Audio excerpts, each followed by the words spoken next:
Salut tout le monde, comment ça va? Bienvenue dans cette nouvelle capsule. Alors qu'est-ce qu'on va regarder aujourd'hui? Comment dessiner un cube parfait en perspective à 2 points de fuite. Prêt et prête? On y va!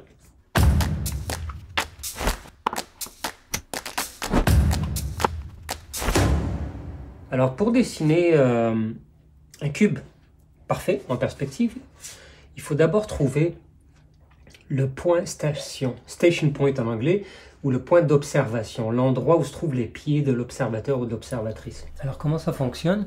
Eh bien en perspective à 2 points de fuite, là où se trouve l'observatrice, ce qu'on appelle le point d'observation au sol, ou station point en anglais, il y a une ligne qui va vers le point de fuite de gauche et une ligne qui va vers le point de fuite de droite. Et ce qui est important, c'est qu'il y a exactement 90 degrés à cet endroit-là, entre ces deux lignes qui vont vers les points de fuite de gauche et de droite. C'est important, sinon la perspective ne fonctionne pas. Alors l'idée, c'est que l'observatrice se trouve à cet endroit-là et observe la scène qu'elle veut dessiner à travers un plan de projection qui est une espèce de fenêtre invisible qui est parallèle à nos yeux. Okay? Et si on pourrait tracer sur cette fenêtre invisible avec un Sharpie exactement ce qu'on observe à travers elle. Et on aurait une perspective parfaite, des proportions parfaites, une observation parfaite, et c'est comme ça qu'on observe.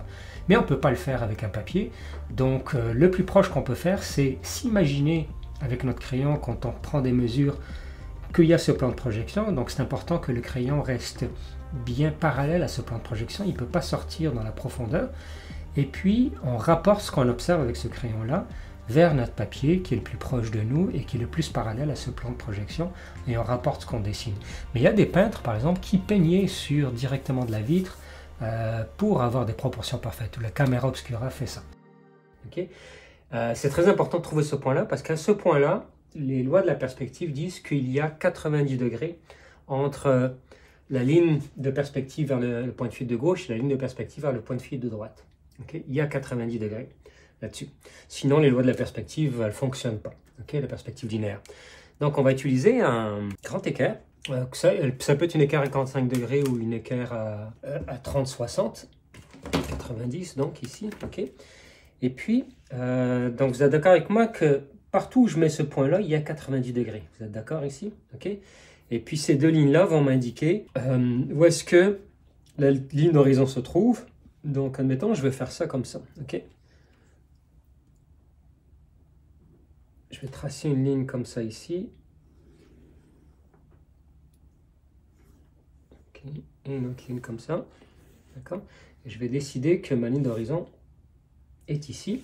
Donc je vais tracer une ligne d'horizon qui doit être évidemment bien horizontale. Okay.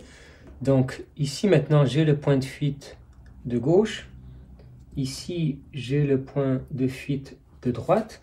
Et ici, j'ai le station point, le point station ou le point d'observation où se trouve l'observateur ou l'observatrice. Et il y a 90 degrés à cet endroit-là, entre la ligne qui va vers le point de fuite de droite et la ligne qui va vers le point de fuite de gauche. Ok, super important. Donc ici, j'ai 90 degrés en 2D là, sur la feuille, comme si je regardais du dessus. D'accord? C'est comme si je regardais ma scène du dessus, puis il y a une personne qui est à l'endroit, le point station. Et cette personne-là regarde la scène, et puis voilà, j'ai ici le point de fuite qui va vers la gauche, et j'ai ici le point de fuite qui va vers la droite, et puis il y a 90 degrés entre les deux points de fuite. Okay? Donc j'ai 90 degrés ici. À partir de là, c'est relativement facile, il faut faire de la construction, là, mais je peux dessiner des cubes parfaits, okay, en perspective. Et c'est important de pouvoir faire ça, de faire des carrés, des cubes, en perspective, sinon c'est pas facile d'évaluer quelle profondeur en perspective donner à une ligne pour que ça soit un cube et non pas un prisme rectangulaire.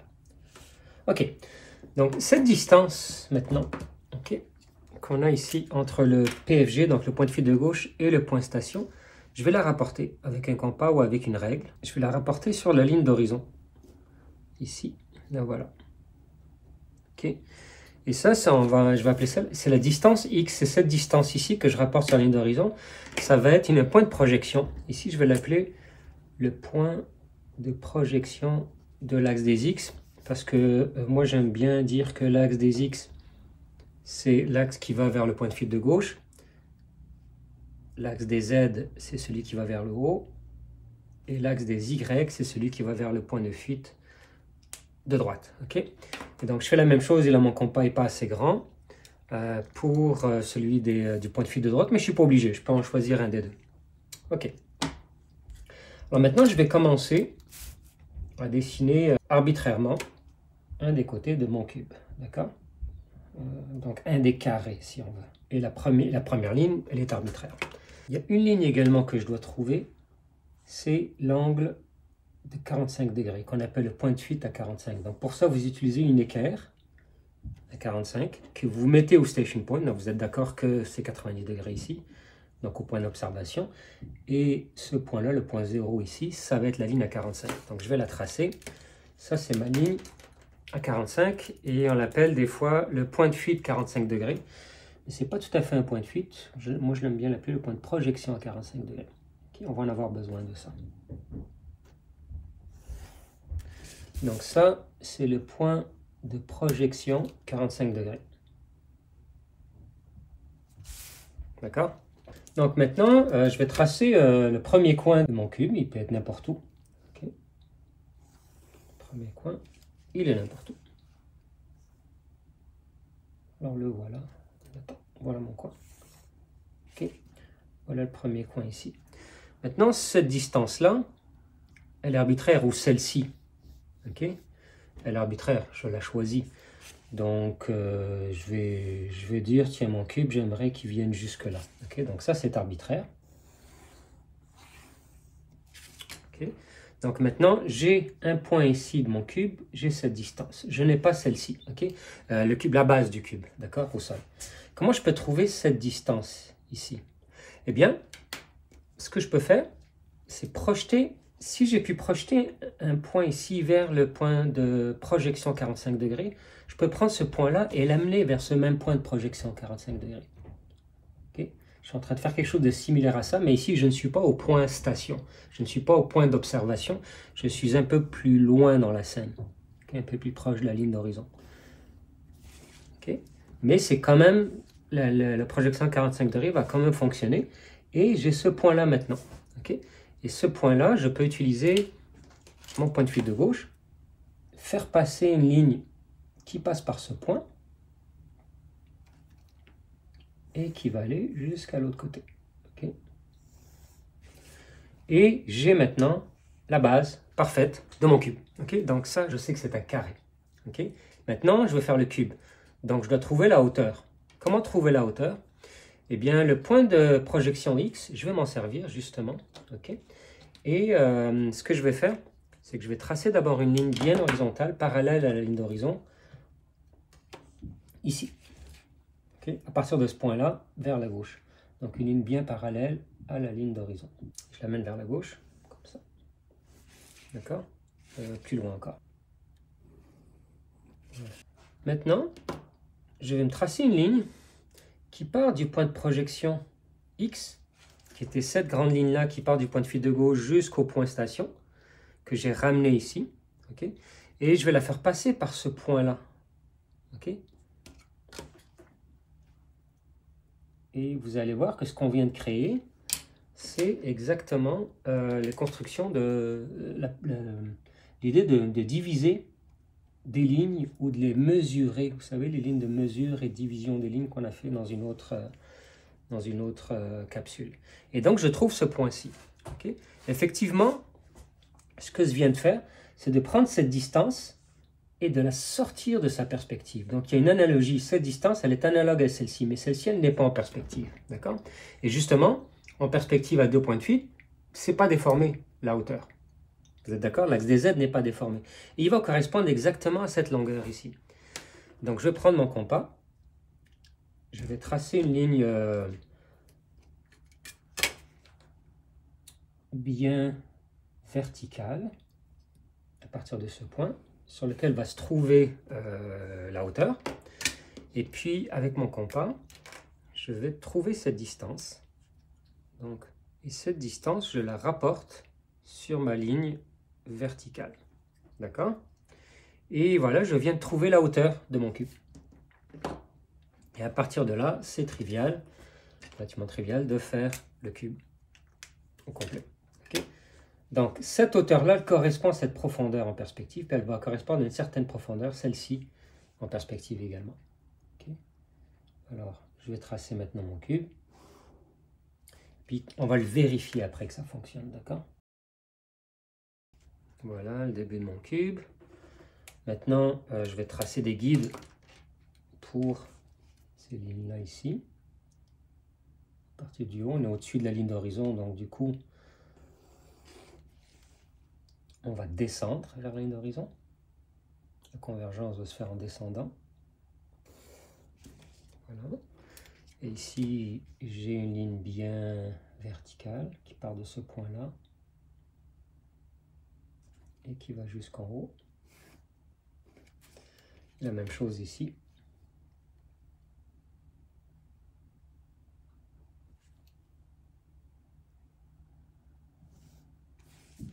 Et là, je peux continuer à dessiner mon cube. Et voilà mon cube, parfait, en perspective à 2 points de fuite. Tiens, je vais faire la transparence aussi. C'est toujours pratique et toujours important de dessiner en transparence, surtout quand on construit.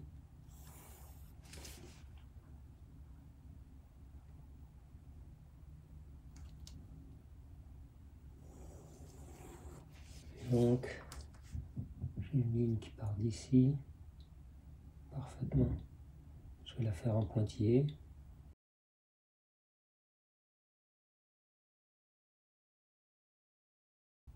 Ah, j'ai fait une erreur ici. Donc ça, c'est pas bon. Malheureusement, c'est du feu, donc je pourrais pas l'effacer. Alors tiens,